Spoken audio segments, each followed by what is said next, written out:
नमस्कार दोस्तों, अंगीरा ज्योतिष पीठ के चैनल में आपका एक बार फिर स्वागत है। मैं ज्योतिषाचार्य मुनीश कृष्ण आप लोगों के सामने आज एक नया वीडियो, एक नई बात। आशा है आप लोगों को पसंद आएगी। तो भाई दोस्तों, आजकल हमारे देश में काफ़ी डिस्कशन चल रहा है ज्ञानवापी पर। तो मैंने सोचा कि एक छोटा सा काम किया जाए, थोड़ी मेहनत की जाए और देखते हैं ज्ञानवापी पर क्या कुछ हमारे देश में निकल कर आता है, हमारे देश की अदालत क्या फ़ैसला सुनाती है। तो भाई थोड़ी सी मेहनत करनी पड़ी मेरे को, पिछले कुछ एक इवेंट्स देखने पड़े, जैसे राम मंदिर का इवेंट देखना पड़ा और एक दो इवेंट मैंने और देखे, क्योंकि ये घटनाएं कोई ऐसी तो है नहीं कि रोज़ रोज़ घटती हैं तो जिसके ऊपर हम एक रिसर्च कंडक्ट कर सकते हैं। लेकिन हाँ, फिर भी हमारे ज्योतिष के शास्त्रों में काफ़ी कुछ बताया गया है। तो मेरा आज का जो वीडियो है वो ज्योतिष के बेसिक नियमों के आधार पर ही बना रहा हूँ, उसी पर आधारित है। और कुछ एक चीज़ों को मैं मॉडर्न एस्ट्रोलॉजी के हिसाब से उसको साथ में जोड़ रहा हूँ ताकि एक रिज़ल्ट निकाल सके। लेकिन इससे पहले मैंने थोड़ा सा एनालाइज करा, थोड़ा विश्लेषण किया है राम मंदिर वाला जो वर्डिक्ट आया था उसके ऊपर। तो भाई मैं अपनी बात की शुरुआत थोड़ी इस तरह से करूँगा कि सबसे पहले हम देखेंगे हमारे देश की जन्मपत्री, उसके बाद फिर हम दूसरी जन्मपत्री देखेंगे। देखो भाई, देश की जन्मपत्री आप सभी जानते हो वृषभ लगन की है, और वृषभ लगन की जन्मपत्री में इस वक्त चंद्रमा की महादशा में शुक्र का अंतर चल रहा है। चंद्रमा कुंडली का 3rd हाउस लॉर्ड है और शुक्र लगनेश और 5th हाउस लॉर्ड है। तो मतलब 3rd हाउस लॉर्ड और लग्नेश और 6th हाउस लॉर्ड की दशा चल रही है। और ये चंद्रमा महादशानाथ शनि के साथ बैठा हुआ है, शुक्र के साथ बैठा हुआ है, सूर्य के साथ बैठा हुआ है, बुध के साथ बैठा हुआ है 3rd हाउस के अंदर। और इस कॉम्बिनेशन के ऊपर किसी तरह की कोई दृष्टि नहीं है।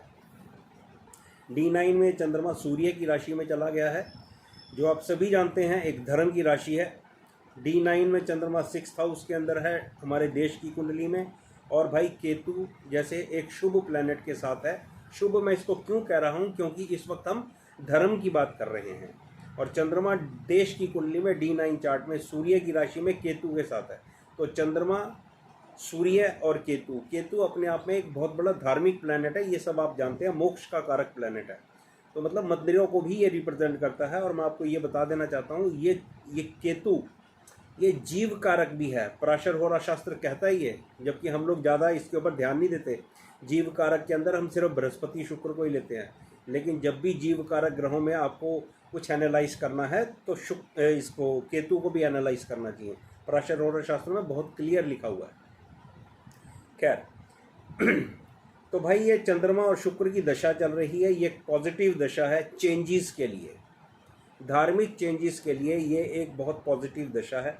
हमारे देश के अंदर, देश की कुंडली में बृहस्पति और राहु का ट्रांजिट मेष राशि में 12वें घर में, और शनि का ट्रांजिट कुंभ राशि में 10वें घर में चल रहा है। ये तो मेरी भूमिका होगी देश की कुंडली पर, जो एक पॉजिटिविटी दिखा रहा है। मेष राशि धर्म की राशि है, आप जानते हो ये धर्म त्रिकोण है। धर्म की राशि के अंदर बृहस्पति बैठा है और शनि कुंभ राशि में बैठा है। हमेशा याद रखना मेरे दोस्तों, कुंभ राशि देश में मंदिरों को रिप्रेजेंट करती है। कभी भी ज्योतिष सीखनी है तो 3 चीज़ों के ऊपर अपनी कंसंट्रेशन और अपना ध्यान और लर्निंग सबसे ज़्यादा रखो। प्लैनेट के सिग्निफिकेशन, राशि के सिग्निफिकेशन और भाव के, हाउस के सिग्निफिकेशन, ये 3 से अगर आप मिलान कर लोगे चीज़ों का तो भाई आपकी प्रेडिक्शन निकलनी शुरू हो जाएगी। आप अच्छे ऑब्जर्वेटर बन जाओगे। बात करते हैं अब थोड़ी सी पास्ट इवेंट की। पास्ट इवेंट में मैं आपको राम मंदिर के इवेंट पर ले जाना चाहता हूँ, क्योंकि ये एक बहुत बड़ा इवेंट था हमारे देश में।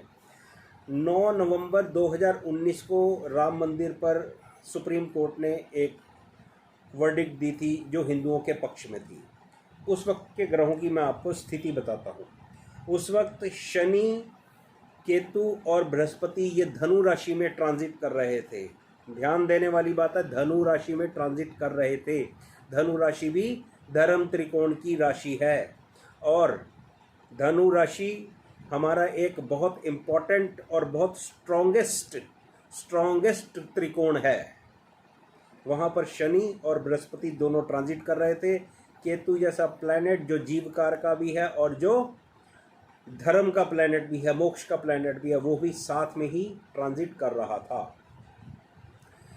इस कुंडली के अंदर जब दशा लगी हुई थी, जिस वक्त 9 नवंबर 2019 को जब कोर्ट ने अपनी जजमेंट दी, उस वक्त देश में चंद्रमा की महादशा, गुरु का अंतर और राहु का प्रत्यंतर चल रहा था। आप जरा ध्यान दो, राहु का प्रत्यंतर। आप लोगों को लोग जो ज्योतिष जानते हैं या कुछ लोग, वो भाई राहु को इस तरह से आप लोगों के सामने प्रेजेंट करते हैं कि बस राहु आ गया तो बेड़ा गर्क हो गया, सत्यानाश हो गया। नहीं मेरे दोस्त, ऐसी बात बिल्कुल भी नहीं है। आप देखो, उस वक्त देश की कुंडली में चंद्रमा की महादशा, गुरु का अंतर और राहु का प्रत्यंतर था और हिंदुओं के पक्ष में ये फैसला आ गया राम मंदिर का 9 नवंबर 2019 को। भाई पराशर होरा शास्त्र बिल्कुल क्लियर बोलता है, अगर राहु अच्छी स्थिति में है, 9th हाउस से कनेक्टेड है, तो ये गंगा स्नान कराता है।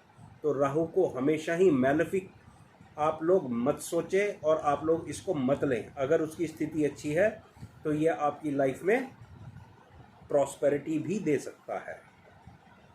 अब हम इन दोनों चीज़ों को ज़रा जोड़कर देखते हैं। देखिए, दोनों टाइम में, आज के समय में भी और 2019 के समय भी, ध्यान देने वाली बात यह है कि धनु राशि एक्टिवेटेड थी 2019 में।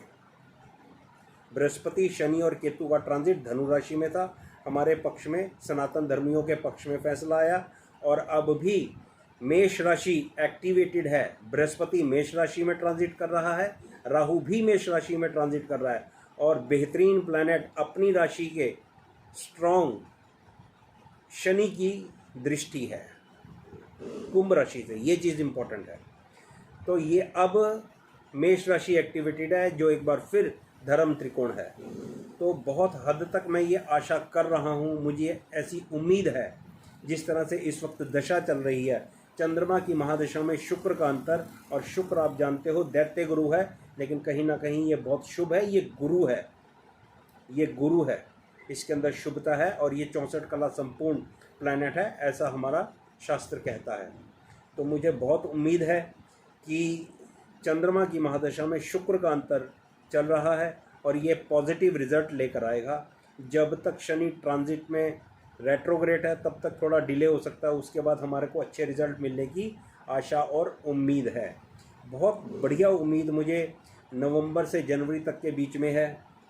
बाकी मैं इसके ऊपर और आगे काम करके अपना वीडियो आपको अपडेट कर दूंगा, लेकिन ये एक अच्छी उम्मीद है। मुझे ज़्यादा अच्छी उम्मीद ये इसलिए भी लग रही है, ये समय जो होगा नवंबर, दिसंबर, जनवरी, फरवरी का, ये जो टाइम होगा, यहाँ पर राहु मेष राशि को छोड़ चुका होगा।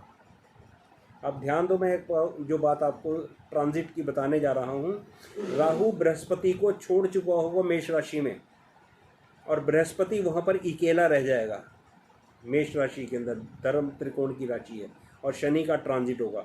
तो राहु का मीन राशि में ट्रांजिट और ख़ास तौर पर राहु का वर्गोत्तम ट्रांजिट, यानी कि राहु का 26 डिग्री 40 मिनट से 30 डिग्री तक के बीच का जो ट्रांजिट होगा मीन राशि में रेवती नक्षत्र के अंदर, मैं ऐसा समझता हूँ ये वर्गोत्तम ट्रांजिट राहु का, ये एक पॉजिटिव स्थिति होगी। ज्ञानवापी केस के अंदर हिंदुओं के पक्ष में फैसला आने की, यहाँ पर बहुत हद तक बहुत बड़ी मोहब्बत भरी मुझे ये ऑब्जर्वेशन लगती है कि हमारे हिंदुओं को बहुत जल्द यहाँ पर पूजा करने का अधिकार प्राप्त होगा। हिंदू सनातन धर्मी, ब्रह्मा विष्णु महेश के भक्त, भोले शंकर के भक्त ये केस जीतेंगे और हम लोग उस स्थान पर जो हमारे बाबा का स्थान है, हम वहाँ पर जाकर पूजा करेंगे और सनातन धर्म की विजय होगी। बाकी भोले शंकर ज़्यादा जानते हैं। मेरी एक ऑब्जर्वेशन पास्ट इवेंट को लेकर और आज के सिनेरियो में जो प्लैनेट्स चल रहे हैं उन दोनों को मिलाकर एक वीडियो बनाने की है।